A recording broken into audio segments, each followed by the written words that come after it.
chers amis, bonjour. Quelques compléments sur les lois des jeûnes dont on a déjà parlé. Si les jeûnes devaient tomber un Shabbat, ils seraient repoussés au lendemain. Ils sont appelés nidahé, repoussés.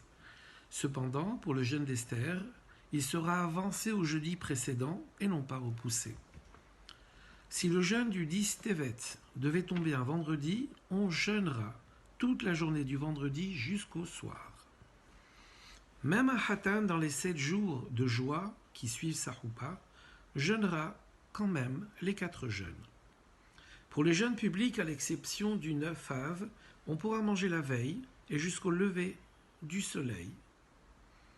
Cependant, boire de l'eau ne nécessitera pas de conditions particulières.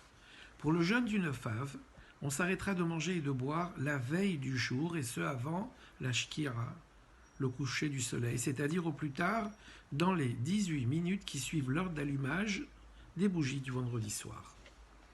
Pour les jeûnes de Gdalia, du 10 Tevet et du 17 Tammuz, on pourra se laver, porter des vêtements nouveaux, des chaussures en cuir et accomplir le devoir conjugal. Par contre, ces choses-là seront interdites pour le jeûne du 9 Av qui commémore la destruction des 2 temples de Yerushalayim. Puissions-nous voir la reconstruction du 3e temple de nos jours avec l'aide de Dieu. Peut-être à cet effet, nous pouvons nous souvenir ce qu'il y a marqué dans la paracha de Pekoudé. Elle est Pekoudé à Mishkan, Mishkan Haridut. Voici les comptes du Mishkan. Le mot Mishkan est employé une seconde fois, Mishkan Haridut. Le Mishkan, le tabernacle du témoignage. Et Rachid de faire le commentaire suivant, il y a marqué ici 2 fois. Elle est Pekoudé à Mishkan, Mishkan Haridut. 2 fois le mot Mishkan. C'est donc, nous dit Rachid ici, une allusion aux 2 Beth HaMikdash, aux 2 temples détruits, mais qui sont dans un statut de Mishkan, de Mashkon. Autrement dit, Mashkon, c'est un gage. Un gage est destiné à être rendu à son propriétaire. Eh bien, le Beth HaMikdash est destiné en tant que gage, en tant que Mishkan, destiné à nous être rendu, sous sa forme la plus éternelle, bien sûr, sous la forme du 3e Beth HaMikdash. Donc, la Torah l'ayant annoncé, il ne nous reste plus qu'à travailler pour y arriver, mais c'est une évidence qu'avec l'aide de Dieu, nous y arriverons très bientôt.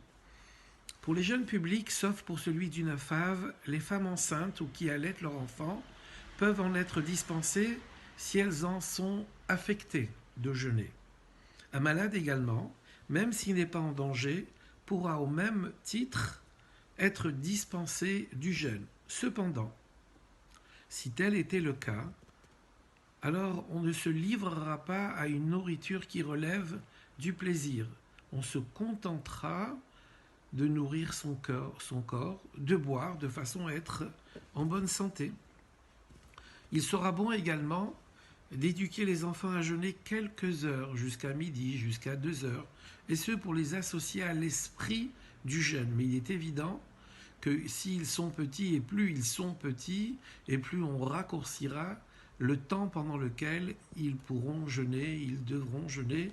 En tous les cas, tout ça se fait bien sûr en bonne conscience et avec beaucoup de bon sens. C'est un commandement pour les communautés de jeûner, pour éviter qu'un mauvais décret, ce qu'à Dieu ne plaise, ne s'abatte sur elles. Le jeûne, ce jeûne-là, destiné à supprimer des mauvais décrets, sera bien sûr accompagné de supplications envers Hachem. Voilà, souhaitons, cela dit, n'avoir que de bons horizons, que de bonnes nouvelles de toutes nos communautés et qu'aucun jeûne ne nous soit imposé pour quelque raison que ce soit. Souhaitons, et disons plutôt, que tous les jeûnes dont on vient de parler là, eh bien ce sont des jeûnes qui laisseront la place à des jours de joie. Parce qu'en vérité, ces jeûnes-là, ces difficultés de la galoute, encore une fois, ne sont pas destinés à rester difficultés. Nous savons que l'obscurité laissera la place à la lumière.